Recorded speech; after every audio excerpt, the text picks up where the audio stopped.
사랑하는 성도 여러분, 오늘 여러분의 삶에 하나님의 깊은 평안과 은혜가 함께하기를 기도합니다. 우리는 매일 수많은 관계 속에서 살아가며 때로는 다른 사람에게 보여지는 모습과 나 자신만이 아는 모습 사이에서 갈등하기도 합니다. 오늘 우리는 바로 그 마음의 가장 깊은 곳에 숨어있는 그림자, 교만과 그것을 이기는 힘인 겸손에 대해 하나님의 말씀을 통해 함께 나누고자 합니다. 이 말씀을 듣기 전 잠시 시간을 내어 구독과 좋아요를 눌러주시면 하나님의 은혜로운 메시지가 더 많은 이들에게 전해지는 귀한 통로가 될 것입니다. 여러분의 작은 손길이 누군가에게는 큰 위로와 희망이 될 수 있습니다. 주님의 이름으로 축복합니다. 로마서 12장 16절은 우리에게 이렇게 권면합니다. 서로 마음을 같이하며 높은 데 마음을 두지 말고 도리어 낮은 데 처하며 스스로 지혜 있는 채 하지 말라. 우리가 교회 안에서 얼마나 사랑이 넘치는 모습으로 행동하는지는 사실 그리 중요하지 않을 수 있습니다. 정말로 중요한 것은 아무도 보지 않는다고 생각하는 곳, 바로 우리 집의 닫힌 문 뒤에서 어떤 모습으로 살아가는가 하는 것입니다. 다른 사람은 보지 못할지라도 하나님께서는 언제나 우리의 중심을 보고 계심을 기억해야 합니다. 우리는 사람들에게 잘 보이려 애쓰는 삶이 아니라 하나님 앞에서 살아가는 법을 배워야 합니다. 하늘나라에서 좋은 평판을 얻는다면 사람들 사이의 평판은 크게 걱정할 필요가 없을 것입니다. 성경은 교만하고 거만하며 배타적인 태도를 갖지 말라고 경고합니다. 배타적이라는 것은 무슨 의미일까요? 그것은 바로 내 기준에 맞지 않는 특정 사람들을 나의 울타리 안으로 들이지 않는다는 뜻입니다. 우리는 모두 각자의 울타리를 가지고 있습니다. 하지만 하나님께서는 우리가 그 울타리를 넓히기를 원하십니다. 부유한 사람은 가난한 사람과 편안하게 어울릴 수 있어야 합니다. 높은 지성을 가진 사람은 조금 덜 배운 사람과도 스스럼 없이 지낼 수 있어야 합니다. 의사는 청소부와도 편안한 관계를 맺을 수 있어야 합니다. 아멘. 우리의 가치는 우리가 하는 일에 의해 결정되지 않기 때문입니다. 세상은 그렇게 사람을 판단할지 몰라도 하나님은 결코 그렇게 보지 않으십니다. 누군가는 화장실을 청소하는 귀한 사명을 받았고 또 누군가는 강단에서 말씀을 전하는 사명을 받았습니다. 하나님 앞에서는 그 모든 일이 동등하게 귀합니다. 그러니 스스로를 높이거나 배타적인 마음을 품지 마십시오. 성경은 우리에게 사람과 상황에 기꺼이 자신을 맞추라고 말합니다. 과거에 저는 이 말씀이 참 힘들었습니다. 다른 사람에게 저를 맞추고 싶지 않았습니다. 오히려 모든 사람이 저에게 맞춰주기를 바랐습니다. 하지만 사도 바울은 유대인에게는 유대인처럼 이방인에게는 이방인처럼 되었다고 고백했습니다. 한 영혼이라도 더 구원하기 위해서라면 기꺼이 자신을 낮추고 다른 사람에게 맞추었다는 것입니다. 이것이 바로 복음을 위한 겸손의 자세입니다. 교만한 사람은 항상 자신이 옳아야만 합니다. 다른 사람의 조언이나 교정을 받아들이지 못합니다. 그러나 성경은 분명히 말합니다. 교정을 싫어하는 자는 어리석은 자니라. 살면서 저의 잘못을 지적해준 사람에게 진심으로 감사하다고 말했던 적이 몇 번이나 있었을까요? 아마 손에 꼽을 정도일 것입니다. 처음에는 자존심이 상하고 마음이 어려웠지만 이제는 훈련을 통해 감사하다고 말하는 법을 배우고 있습니다. 비록 마음 깊은 곳에서 100% 동의하지 못할 때도 있지만 그 말이 저를 사랑하기 때문이라는 것을 알기에 입술로 먼저 고백하는 것입니다. 교만은 생각보다 훨씬 더 교활하게 우리 삶에 스며듭니다. 어느 날 아침 저는 차에 함께 탄 사람들에게 스스로를 낮추어 겸손한 일을 하십시오라는 성경 구절을 아주 멋지게 인용했습니다. 그런데 불과 몇 분 뒤 남편이 제 핸드크림을 좀 써도 되냐고 물었습니다. 제 가방은 워낙 깊고 복잡해서 핸드크림을 찾는 것이 귀찮게 느껴졌습니다. 그래서 저는 이렇게 말하고 말았습니다. 그렇게 매번 내 핸드크림이 필요하면 당신 것 하나 장만하는 게 어때요? 그 순간 차 안에 있던 사람들이 웃으며 말했습니다. 방금 전 스스로를 낮추어 겸손한 일을 하라고 하지 않으셨나요? 여러분, 이처럼 하나님의 말씀을 전하는 것은 쉽지만 그대로 살아내는 것은 정말 어렵습니다. 저는 이 사실을 솔직하게 인정합니다. 성경에서 교만은 가장 첫 번째 죄였습니다. 바로 루시퍼의 죄입니다.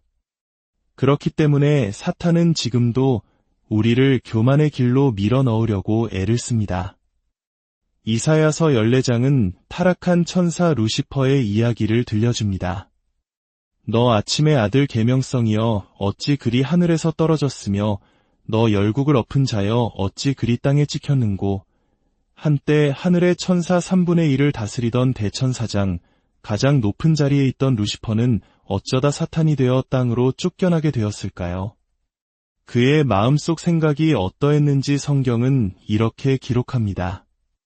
내가 내 마음에 이르기를 내가 하늘에 올라 하나님의 뭇별 위에 내 자리를 높이리라. 내가 북극 지표의 산 위에 앉으리라. 가장 높은 구름에 올라가 지극히 높은 이와 같아지리라 하는도다. 보십시오. 짧은 두 문장 안에 내가 하리라는 말이 무려 5번이나 나옵니다. 내가, 나의 자리, 내가 앉으리라, 내가 올라가, 내가 같아지리라. 이 모든 것이 나 중심적인 교만의 외침입니다. 우리가 스스로 내가 하겠다고 말할 때 우리는 정말 조심해야 합니다. 하나님께서는 그 교만한 외침에 이렇게 답하셨습니다. 아니다. 너는 땅으로 던져질 것이다. 그 누구도 스스로를 하나님보다 높일 수는 없습니다. 무엇이 그를 그렇게 만들었을까요? 에스겔서 28장은 그 원인을 정확히 짚어줍니다. 하나님은 두로 왕을 통해 사탄에게 말씀하십니다.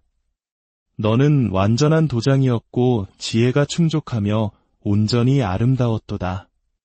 각종 보석으로 단장하였으며 너는 기름 부음을 받고 지키는 그룹이었으며 내가 지음을 받던 날로부터 내 모든 길이 완전하더니 마침내 내게서 불의가 드러났도다. 루시퍼는 지혜와 아름다움이 완벽한 존재였습니다. 온몸이 보석으로 덮여 상상할 수 없을 만큼 아름다웠습니다. 하나님의 보좌를 지키는 특별한 존재였습니다. 그러나 그에게서 죄가 발견되었습니다. 그 죄의 근원은 무엇이었을까요? 17절이 그 답을 줍니다. 내가 아름다움으로 마음이 교만하였으며 내가 영화로움으로 내 지혜를 더럽혔으며 바로 이것입니다. 그가 가진 아름다움과 영화로움 때문에 그의 마음이 교만해졌던 것입니다. 우리가 무언가를 더 많이 가질수록 더 높은 자리에 오를수록 우리는 교만해지려는 유혹을 더 강하게 받습니다. 그렇기 때문에 우리는 더 많이 가질수록 더 많이 나누어야 합니다. 더 큰 힘을 가질수록 다른 사람들을 더 잘 섬겨야 합니다. 강단 위에서는 사람들의 존경을 한몸에 받지만 무대 뒤에서는 함께 일하는 사람들을 함부로 대하는 사역자만큼 보기 힘든 모습도 없습니다. 저는 여러 교회에서 그런 모습을 직접 보았습니다. 권력의 자리에 있는 사람들이 자신을 위해 일하는 사람들을 무시하고 인격적으로 대하지 않으며 감사를 표하지 않는 모습을 볼 때마다 마음이 무너집니다. 그러나 기억하십시오. 그런 사람들은 결국 하나님에 의해 낮아지게 될 것입니다. 여러분의 인생에서 단 한 가지를 꼭 실천해야 한다면 사람들에게 선을 베푸는 사람이 되십시오. 특히 세상이 보기에 작고 중요하지 않다고 여겨지는 사람들에게 더욱 그렇게 하십시오. 백화점 화장실에 갔을 때 청소 카트를 밀며 묵묵히 일하는 분을 마주친다면 그냥 지나치지 마십시오. 안녕하세요. 오늘 하루도 수고 많으십니다. 이렇게 깨끗하게 해주셔서 감사합니다. 라고 따뜻한 말 한마디를 건네보십시오. 그분들은 좀처럼 감사의 말을 듣지 못하는 분들입니다. 예수님께서는 말씀하셨습니다. 너희가 여기 내 형제 중에 지극히 작은 자 하나에게 한 것이 곧 내게 한 것이니라. 생각해 보십시오. 우리가 다른 사람을 대하는 태도가 바로 예수님을 대하는 태도라는 것입니다. 어떤 건물에서 31년 동안 청소부로 일한 한 남자의 이야기를 읽은 적이 있습니다. 31년이라는 긴 세월 동안 그 건물의 주인을 포함하여 단 한 사람도 그에게 고맙다고 말해주지 않았습니다. 그는 완전히 지쳐버렸고 사직서를 써서 제출하기로 마음먹었습니다. 바로 그때 회사가 새로운 주인에게 팔렸습니다. 새로운 사장은 모든 직원을 일일이 찾아가 인사를 나누었습니다. 그리고 가장 먼저 이 청소부를 찾아갔습니다. 그는 청소부의 손을 잡으며 말했습니다. 31년 동안 이곳을 위해 헌신해 주셔서 진심으로 감사합니다. 앞으로 함께 일하게 되어 정말 기쁩니다. 그 말을 듣는 순간 그는 사직서를 찢어버리고 그곳에 남기로 결정했습니다. 사랑하는 여러분, 시간을 내어 사람들에게 친절을 베푸십시오. 세상은 거칠고 사람들의 마음은 상처투성이입니다. 우리 그리스도인들은 사랑을 실천해야 합니다. 사랑은 친절하며 오래 참고 겸손하며 질투하지 않습니다. 사랑은 결코 포기하지 않으며 자기중심적이지 않습니다. 그리고 사랑은 용서합니다. 아멘. 이 교만의 죄는 인류의 첫 범죄에서도 동일하게 나타납니다. 에덴 동산에서 사탄은 하와에게 다가가 이렇게 속삭였습니다. 하나님이 정말 동산의 모든 나무 열매를 먹지 말라고 하시더냐? 그는 하나님의 말씀을 교묘하게 비틀었습니다. 그리고 결정적인 유혹을 던집니다. 너희가 그것을 먹는 날에는 너희 눈이 밝아져 하나님과 같이 될 줄을 하나님이 아심이니라. 하나님과 같이 되리라. 하와는 이미 모든 것을 가졌지만 그 한 가지 하나님과 같아지려는 욕망에 사로잡혔습니다. 그리고 그것이 바로 오늘날 우리가 겪는 모든 고통의 시작이었습니다. 우리는 삶의 시련 속에서 우리의 진짜 모습을 발견하게 됩니다. 제가 한 번은 간절히 원하던 것을 놓고 하나님께 믿음으로 기도하고 있었습니다. 그런데 어느 날 제가 그다지 좋아하지 않던 한 친구가 흥분해서 저희 집 초인종을 눌렀습니다. 그녀는 활짝 웃으며 말했습니다. 이것 좀 봐. 누가 나에게 이걸 선물로 줬어. 그녀의 손에는 바로 제가 그토록 기도하던 것이 들려 있었습니다.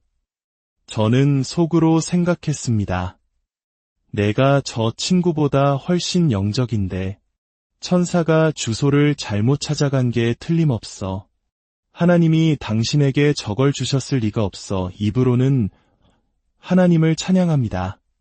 정말 잘됐다 라고 말했지만 제 마음속에서는 질투와 분노가 들끓고 있었습니다.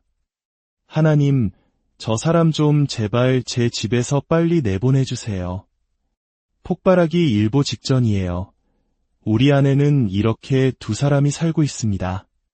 사람들에게 보여주는 겉모습과 하나님만이 아시는 우리의 마음입니다. 하나님은 저의 할렐루야에 감동하지 않으십니다. 하나님이 관심을 가지시는 것은 바로 저의 마음입니다. 그 사건을 통해 저는 제 안에 그런 추한 질투심이 숨어 있다는 사실조차 모르고 있었다는 것을 깨달았습니다. 시련은 바로 이런 역할을 합니다. 시련은 우리를 압박하여 우리 안에 무엇이 들어있는지를 밖으로 터져나오게 합니다. 평온할 때는 누구나 믿음이 좋은 것처럼 보일 수 있습니다. 성경책에 온갖 색깔로 밑줄을 그어 놓았다고 해서 믿음이 좋은 것은 아닙니다. 진짜 믿음은 시련의 때에 사용해야 할 때 비로소 그 진가가 드러납니다.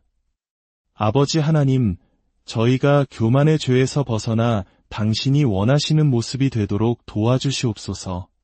이선적인 모습이 아니라 진실한 마음으로 살게 하소서.